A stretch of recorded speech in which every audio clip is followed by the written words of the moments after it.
On a souvent parlé de la dictature de la maigreur et on n'a pas tort. Dans les magazines, les top modèles dépassent rarement la taille 36.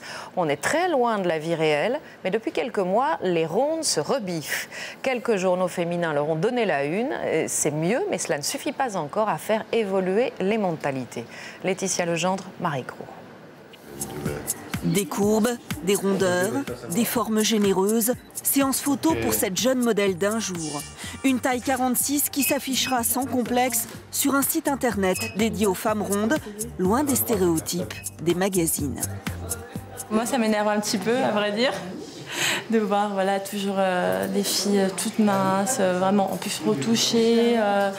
Certains défauts ne sont pas acceptés, la cellulite et tout ça, ils en parlent de trop. Alors, fini la dictature du 34 ou du 36. Certains grands magazines n'hésitent plus à présenter dans des numéros spéciaux des mannequins XXL. Comme l'hebdo Elle, Taraline, 27 ans, expose avec élégance sa taille 48. C'est une tendance ou une manière quelque part de se donner bonne conscience? Non, c'est pas. C'est une manière de dire qu'aujourd'hui, on n'est pas belle de la même façon, on n'assume pas sa féminité de la même façon.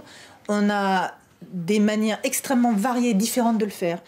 Et c'est sur Internet que les rondes se retrouvent pour échanger leurs astuces, leurs bonnes adresses. Si elles s'invitent dans la mode, elles ne sont pas dupes.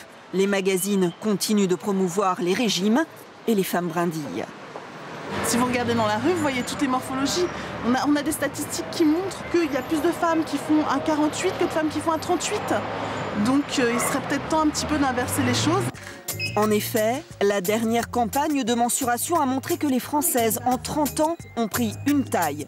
Près de 40% des femmes portent du 44 et plus. Les fabricants de vêtements peinent à suivre la tendance. Quant à la société... Un jour, j'ai une petite fille qui m'a dit « Mais pourquoi t'es grosse ?»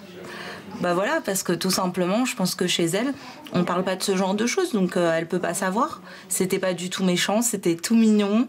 Alors je lui ai répondu que moi j'étais grosse, qu'il y avait des grands, des petits, des gros, des mecs, des noirs, des blancs, et ça lui convenait comme réponse. C'est ce qui est formidable.